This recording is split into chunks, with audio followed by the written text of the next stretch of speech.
नमस्कार, मैं हूं आपके साथ प्रज्ञा। खबर संगम में आपका स्वागत है। खबरों का सिलसिला आगे बढ़ाएं, उसके पहले नजरें हेडलाइंस पर।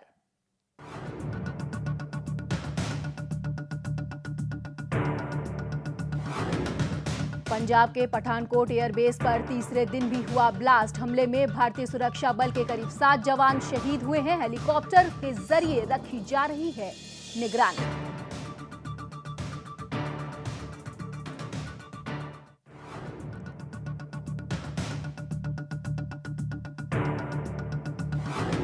पठानकोट आतंकी हमले के बाद दिल्ली कानपुर के बीच चलने वाली ट्रेनों में बम की सूचना ने रेलवे प्रशासन की उड़ाई नींदें। रेलवे प्रशासन हुआ सतर्क, चेकिंग अभियान को दी जा रही है गति।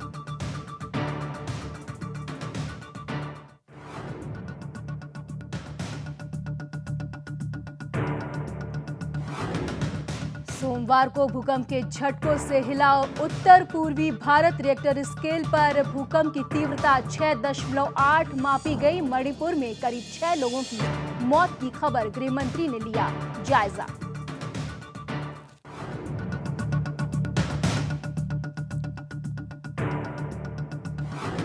डेरा सच्चा सौदा की दूसरी पातशाही पूजनीय संत शाह सतनाम सिंह जी महाराज के पावन अवतार महापर संत गुरमीत राम रहीम सिंह जी इंसा ने फरमाया रूहानी सत्संग।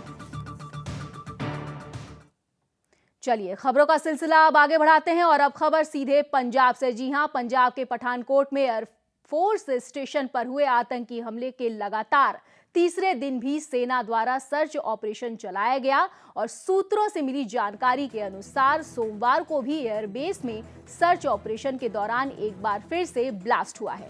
पठानकोट में एयरफोर्स स्टेशन के अंदर रुक रुक कर गोलीबारी की आवाजें अभी भी आ रही हैं। आपको बता दें कि हेलीकॉप्टर के जरिए एरिया पर नजर रखी जा रही है। आपको ये भी बता दें कि इसके पहले रविवार दोपहर को भी एयरबेस में फायरिंग हुई थी, जिसमें NSG commando lieutenant colonel Niranjan शहीद हो गए थे।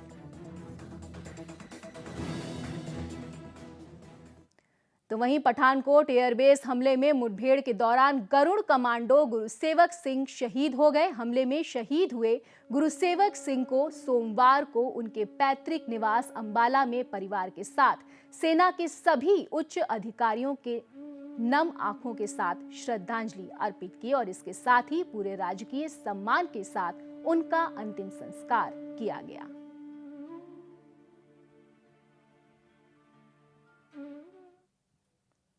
पंजाब के पठानकोट में हुए आतंकी हमले के बाद अब राजधानी दिल्ली में आतंकी साया मंडराने लगा है। आतंकियों का अगला निशाना राजधानी दिल्ली हो सकती है। जी हां, जिसको देखते हुए दिल्ली में हाई अलर्ट जारी कर दिया गया है। खुफिया एजेंसियों ने चेतावनी जारी की है, तो वहीं दिल्ली की मुख्य जगहों पर सुरक्षा बढ़ा दी गई है। राजधानी में सुरक्षा बलों की अतिरिक्त टुकड़ियां भी तैनात कर दी गई हैं। आपको बता दें कि सूत्रों से हवाले से मिली जानकारी के अनुसार आतंकवादी राजधानी दिल्ली में हमला करने की साजिश रच रहे हैं। खबर यह भी है कि आतंकी दिल्ली में कुछ लोगों को बंधक बनाने की फिराक में है। आपको ये भी बता दें कि इस बारे में दिल्ली पुलिस को पहले भी अलर्ट किया गया था कि लश्कर-ए-तैयबा यहां आतंकी हमले की साजिश रच रहा है।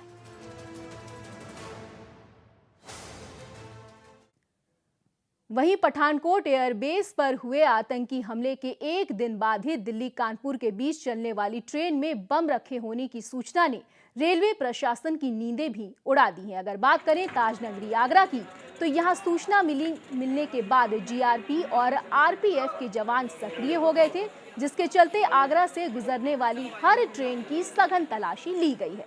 आगरा मंडल के स्टेशनों पर यात्रियों की चेकिंग कराई गई। इस दौरान बम जैसी कोई वस्तु तो हाथ नहीं लगी, लेकिन 3 दर्जन संदिग्ध लोगों को हिरासत में जरूर लिया गया है, जिनसे पूछताछ की जा रही है।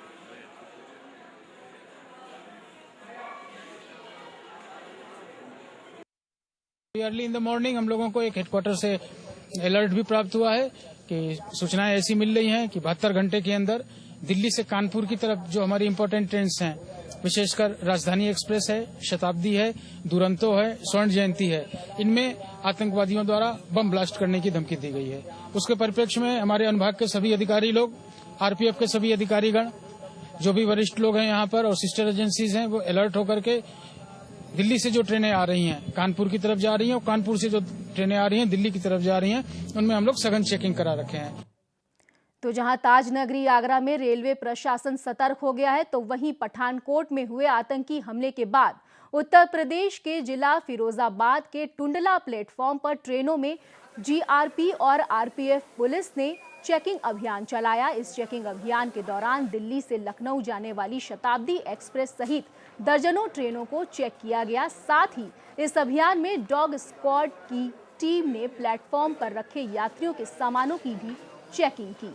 आपको बता दें कि Tundla railway station Delhi Howrah route का सबसे बड़ा स्टेशन माना जाता है और यहां से ही गाजियाबाद से लेकर कानपुर तक आने जाने वाली ट्रेनों का संचालन किया जाता है। चलिए बढ़ते आगे। सोमवार को उत्तर पूर्वी भारत के कई इलाकों में भूकंप के झटके महसूस किए गए। रिक्टर पैमाने पर भूकंप की तीव्रता 6.8 मापी गई। इस भूकंप के कारण मणिपुर में जहां करीब 6 लोगों की मौत हो गई, तो वहीं करीब 100 लोगों के घायल होने की भी खबर आ रही है। असम, पश्चिम बंगाल, अरुणाचल प्रदेश, बिहार, झारखंड सहित कई इलाकों में भूकंप के झटके महसूस किए गए। भूकंप का केंद्र इंफॉल से 33 किलोमीटर दूर और गहराई में 35.8 किलोमीटर नीचे मापी गई है। वहीं इस घटना को लेकर गृह मंत्री राजनाथ सिंह 2 दिवसीय असम दौरे पर हैं, जहां वो हालात का जायजा लेंगे। मणिपुर के चीफ मिनिस्टर से कांटेक्ट नहीं हो पा रहा है, लेकिन वहां के चीफ सेक्रेटरी से हमारी बातचीत हुई है। पूरी स्थिति का मैं जायजा ले रहा हूं और वैसे कोई चिंता की बात नहीं है जो अभी तक जानकारी प्राप्त हुई है। वैसे केंद्र सरकार के द्वारा जिस भी प्रकार के सहयोग की यहां आवश्यकता होगी, केंद्र सरकार पूरी तरह से सहयोग करेगी। तो चलिए बढ़ते हैं आगे और अब खबर सीधे दिल्ली में लागू हुए ऑड इवन फॉर्मूले की। जी हां, आपको बता दें कि सोमवार को राजधानी दिल्ली में केजरीवाल सरकार के ऑड इवन फॉर्मूले की असली परीक्षा हुई, जहां दिल्ली की सड़कों पर ऑड नंबर की गाड़ियां ही चली। ये 8 नियम सुबह 8 बजे से शाम 8 बजे तक लागू रहेंगे। इसके साथ ही नियम का उल्लंघन करने वालों को चालान के तौर पर 2000 रुपए जुर्माना भी देना होगा। आपको बता दें कि ये फॉर्मूला 1 जनवरी को ही लागू कर दिया गया था। इसके चलते छुट्टियों की वजह से सड़कों पर भीड़ कम थी, लेकिन सोमवार को वर्किंग डे होने की वजह से इसकी असली परीक्षा हो रही है।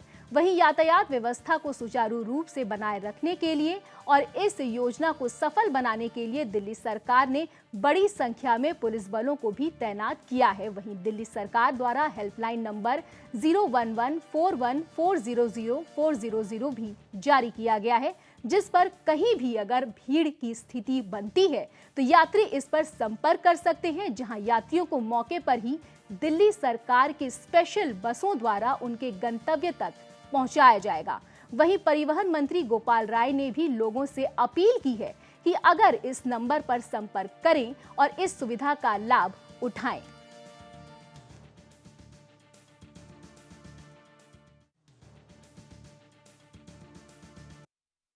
अगर किसी भी चौराहे पर अगर ज्यादा भीड़ पड़ जाती है, अचानक भीड़ बढ़ जाती है, तो हमारा जो नंबर है 01141400400 पे आप जरूर संपर्क करें। हमारी स्पेशल बसें डायरेक्ट वहां पहुंचेंगी उस चौराहे पर और वहां से लोगों को उनके गंतव्य तक पहुंचाने का काम करेंगी। तो वहीं राजधानी दिल्ली में बढ़ते प्रदूषण को रोकने के लिए शुरू की गई ऑड इवन फॉर्मूले का असर भी धीरे धीरे नजर आने लगा है। जी हां, दिल्ली की सड़कों पर कारों की संख्या काफी कम हो गई है, तो वहीं प्रदूषण के स्तर में कुछ हद तक गिरावट जरूर देखी गई है। विशेषज्ञों की माने तो सीमावर्ती इलाकों को छोड़ दिया जाए तो शहर के भीतरी इलाकों में प्रदूषण में कमी जरूर आई है। शहर के अलग अलग 24 स्थानों पर दर्ज किए गए आंकड़ों के अनुसार पिछले दिनों के मुकाबले प्रदूषण के आंकड़े में धीरे धीरे ही कमी जरूर आई है, जिससे कहा जा सकता है कि कहीं ना कहीं इस योजना का असर दिख रहा है।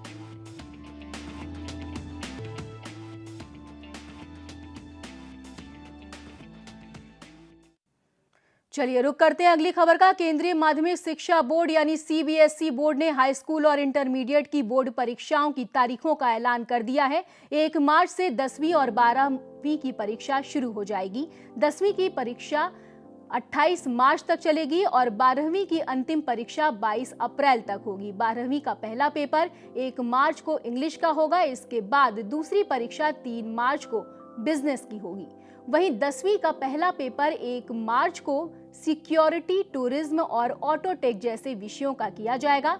2 मार्च को विज्ञान की परीक्षा होगी। इसके अलावा 8 मार्च को हिंदी और तमिल भाषा का और 10 मार्च को सोशल साइंस की परीक्षा होगी। आपको बता दें कि विद्यार्थियों को अधिकतम 4 दिनों की छुट्टी बिजनेस और पंजाबी के पेपर के लिए दिया जाएगा। बिजनेस का पेपर 22 मार्च को और पंजाबी भाषा का पेपर 26 मार्च को होगा। सीबीएसई बोर्ड की तरफ से बोर्ड परीक्षाओं की सारी तैयारियां पूरी कर ली गई हैं।